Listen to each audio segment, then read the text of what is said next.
about the house. No, back up, because they pass. There's two random people in the also in the pool area, and they're like, what the fuck just happened? They're giving that look. Well, and John Cena looks over and he's like, helicopter explosion, no big deal. Apparently there is a kind of a deleted moment there where they're like, we just got engaged, after he says the helicopter line. Oh, so so I've heard. So then they're limping out, and Molly's like, well, let's get you home. And he goes, oh, about the house. Credits roll. Credits. Because they don't have a house anymore. And this is such a 90s movie ending where it's like, yeah, there's a lot of things we'll probably still have to deal with, but we don't need to see that. End of credits. Let's do it. Get out of here. Yeah, what happened? What do they do? I assume like the police will have some temporary housing to put them up somewhere. They say it's Steve Harris's house. He needs help anyway. He got shot. So yeah. So yeah. Well, did you have any other thoughts on 12 Rounds, Aaron?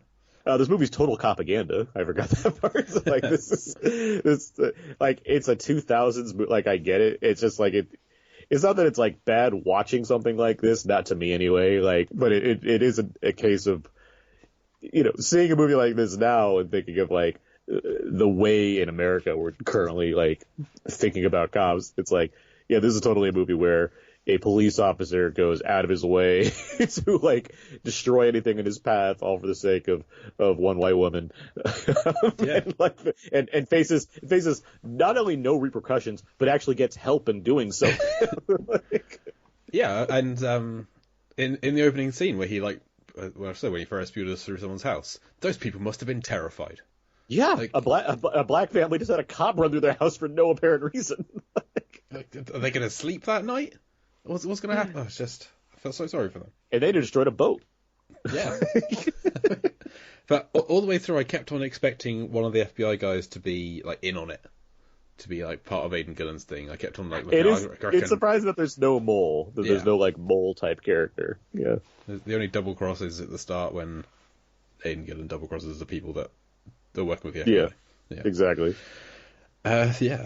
The other thing. This one got me. When they're tracing his phone, like they get him on the phone for 30 seconds so we can trace his phone call. What got me is they had every number except one, and apparently because there's only 9 numbers, but or I guess 10 with the 0, but they couldn't just like troubleshoot that last one. It's like they're just like 10 options, try them all. We got everything but the last number. I guess we're screwed. Like there's no possible way to ever get that last number now. This could take upwards of 20 minutes to figure out. But I kept a tally, and throughout the film, Miles Jackson goes through 5 SIM cards, 2 phones, and 1 ice cream get discarded off of vehicles. Makes sense. So, and that's just what we see. Like I think after every phone call, he throws the phone and the SIM card. Oh yeah, and we get to see him change it in real time as well. It's always fun when we see something like in Jaws 2, watching somebody develop photos in real time. Like great. Okay, listeners, we just had some technical difficulties, but we're back. And if Aaron sounds changed at all since you last heard him, it's because during that brief gap, I told him about the Shark Night song at the end of the credits to Shark Night. Bonus episode is on its way. Don't worry, listeners. And so he has now discovered and listened to that and watched the video. And Aaron, I'm sorry. That's definitely what happens when you put white people together long enough. Yep. So we're just finishing off our discussion on 12 Rounds. One thing that my last note that I have is that they're pushing the body bag full of the wet money down the hospital corridor. All I wanted, someone to fall over on that wet, slippery floor with no signs. That's all I wanted to happen. Because just long corridor, busy, people going past all the time. No one falls over. That's all I want. I just want a bit more like Thomas Jane, walk past, fall over. That's all I need in this film. And when in the opening chase, he has to climb over a fence. He drops his gun. So it's just a dog with a gun at one point in the film. He never goes back. That dog has that gun now. He's probably a sergeant. Yeah. He's involved in the case. He's a detective too. I was saying, Hank was promoted to detective based off doing very nothing. Yeah, he got shot. So I'm sure, exactly, he got shot. So I'm sure the dog is probably climbing the ranks.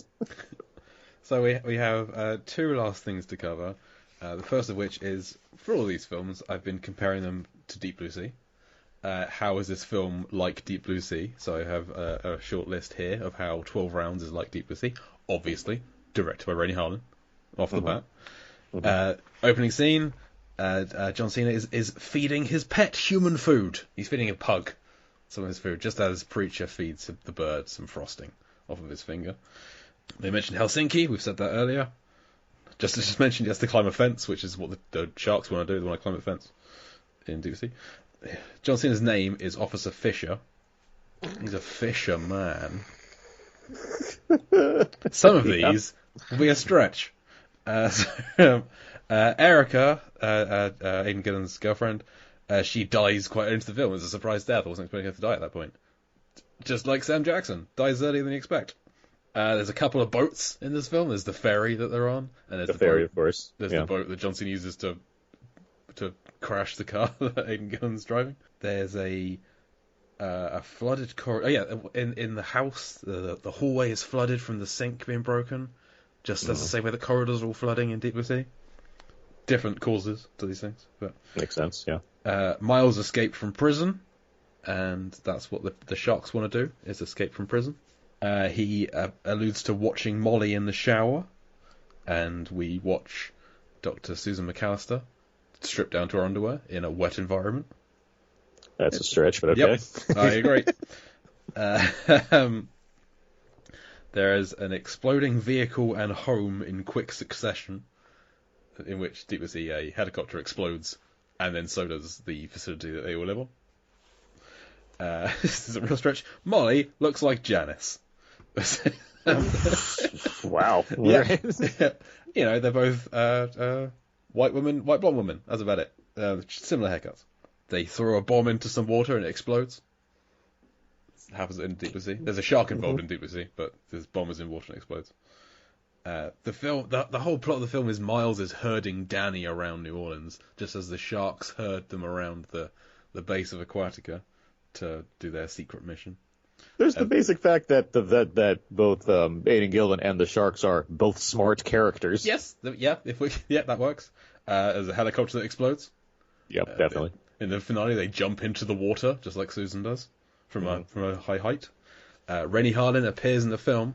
He's in a couple of scenes in the background, nothing very prominent, but he is in there, and he can be heard on the phone at the end apparently. And there's 2 direct-to-video sequels of apparently lesser quality, but we can't say for definite. And in the carnival at the bottom of the tram, there is a giant googly-eyed model shark that I did not catch first time around, but I did second time around. So that's my terrible list of how this film is like Deep Blue Sea. And one final thing, I need to tell you how deep and how blue 12 Rounds is. I was going to ask. Aaron, if I were to tell you that Deep Blue Sea is about 47.5 feet deep and about 31% blue, do you reckon 12 Rounds is deeper and or bluer than Deep Blue Sea? I mean, it's pretty blue because it's about cops. So, I mean, right there, I mean, it's already pretty blue. Like they can't deny this. If you're going for metaphorically or symbolically, yes, I would agree, but we're looking at pixels on the screen, I'm afraid. Jay, all I see is blue. I even adjusted my TV settings for this movie specifically. But as far as deepness, that would make my doing this a lot easier if I were to adjust my screen that way. It's 100 all the way through. As far as depth goes, not quite as deepest, not quite as depth, not quite depthful as Deep Blue Sea. You are right.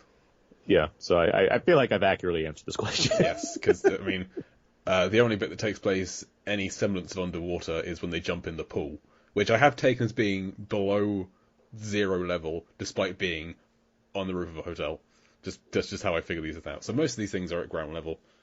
Well, it's in New Orleans, so like if anything, at some points they could be the sea level could be in a negative. I've chosen not to base these on sea level just because that would require far more research than I'm willing to do. So if they're on the ground, I take that as ground level. So that's like a meter up in the air, just 'cause that's like, they're stood up. That's where they are. And if they're on the surface of the water, that's zero. So where the water is, that's zero. But then up in a helicopter, up in a hotel, up in an elevator, that's up in the air. This all works out being about 25 feet up on average, which is not good in terms of depth-wise. It's nowhere near our deepest film. It's nowhere near Leviathan. So, 14,700 feet deep on average. And it's not Journey to the Center of the Earth 3D. No, I haven't had that one yet. But Leviathan is our deepest. Then it's Aquaman, in which they go to the center of the Earth for a little bit. Oh, Aquaman, of course. Yeah. And then we have the Descent actually ends up being deeper than the Abyss, which I was surprised at. Just to be clear on Aquaman, by the way, they went to the lost, like the hidden Seventh Kingdom, which is at like the center of the Earth. The next movie's called The Hidden Kingdom, right? Oh, blimey, where are they going now? What's left? Well, I suppose they could go through the center of the Earth to like the other side and come out. China? Because they go down in like Sicily, I want to say. So that's going to end up being nearer Australia. No, you know what I think it is? What do you think? The air. The air, they're going up. There's like a big cloud. There's a hidden water kingdom inside of it. I hope so. And in terms of blueness, about 9.5% blue. Not very blue. This film there's John Cena's wearing like a light blue shirt throughout. He's wearing jeans. That helped. But some of the footage is so overexposed. Like the sky is bright white whenever they look at the sky. Oh.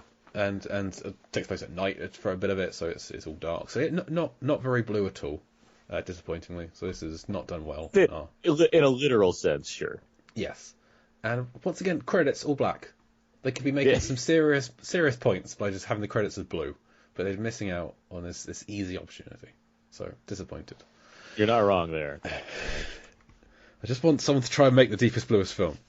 That's what I want. That's what I want out of life. So Aaron, thank you for joining me today. Apologies for the technical issues. Where can the listeners find you? All over the place. I co-host a show Out Now with Aaron and Abe with my friend Abe. We talk about weekly movie releases, and we also have fun commentary tracks and other bonus episodes. We just talked about Eternals last week, and we have some other fun stuff coming because it is a crowded month. I also write over at We Live Entertainment. All my movie reviews can be found there. I also write Blu-ray and Criterion reviews at whyistheblue.com. All my stuff can be found at the Code of Zeke, my personal blog, and I'm on Twitter at AaronsPS4. Very nice. Listeners, you can find more of my writing over at lifeversusfilm.com, Life vs Film. And I do other podcasting over on the Lambcast.